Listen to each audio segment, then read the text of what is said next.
So guys, nakarating na rin ako ng Manila at si Manuel at si Gaang susundo sa akin ngayon dahil ang gamit lang ay kotse, hindi kasya lahat. Guys, yun yung mga bagahe kong dalahan. Papakita ko sa inyo.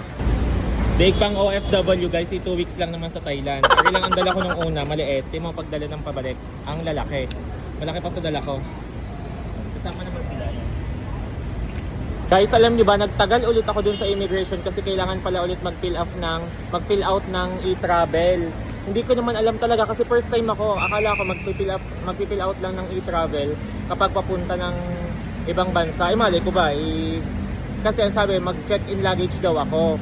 Hindi naman nabanggit na mag-e-travel, so akala ko hindi nagagawa. Ayun, lahat noong pasahero ng eroplano, wala nang lahat doon sa may immigration. Ako na lang nag-iisa doon talaga. Sobrang tagal ko doon kasi nag-fill out pa ako nung sa e-travel nga kasi nga hindi ko naman talaga alam. So pasensya guys kasi first timer. So hayaan nyo, talaga natututo ang isang tao sa kanyang experience. So ayan, ngayon lang ako nag-fill out nung sa e-travel kaya sobrang tagal. Ang tagal ko sa taas, wala nang tao, as in lahat ng pasahero ng eroplano wala na doon, pati yung nasa immigration office wala na yung mga trabahador doon, ako na lang talaga mismo. So pagkatapos ko maggawa ng e-travel, ayun, nagpunta na ako doon, buti meron pang isa doon, tsaka ako nakalagpas, ayun. At waiting lang ako kanaga at kay Manuel kasi para makauwi na ako ng Batangas. Brown out pa doon, brown out pa, 6 to 6, Diyos ko, lugi. So ayan guys, thank you so much. Abang na abang eh. Gusto?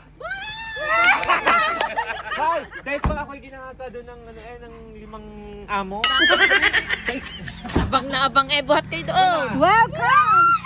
Putlang-putla eh. Ba't daw natin ini? Tatatiin na lang. Akin lahat dyan, ako lang. Go, dali.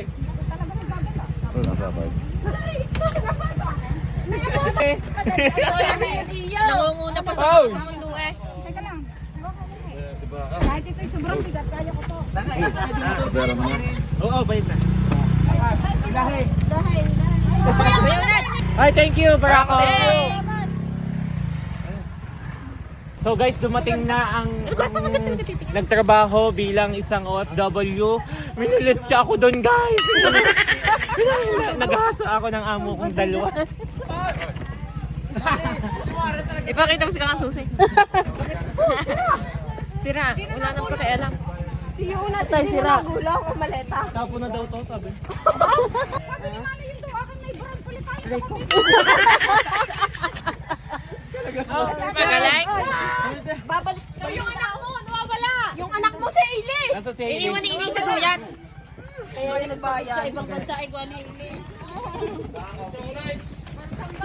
Pati yun doon, no? Hoy, si Gandahan inangungunang sumalubong ay Pero kung ang dala ko ay damit ko lang si Gandahan tulog na. Nasa office. Sige, basta tayo ulaw.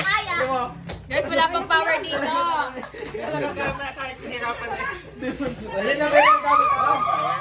Tulis naman yung ingin naman. Yan ang alam ko, Diyos ko. Tingin. Sabihin ka din eh. Ay, na-miss ko si Hailey baby. Ang dami sa yung bigay ni Ate Say na damit at saka pa. Kanina sa akin? Yes. Thank you! Ayok. Thank you din kayo sa akin. Namili ako. Thank you, Lee. Thank you, Lee, sa pagdadala na rin.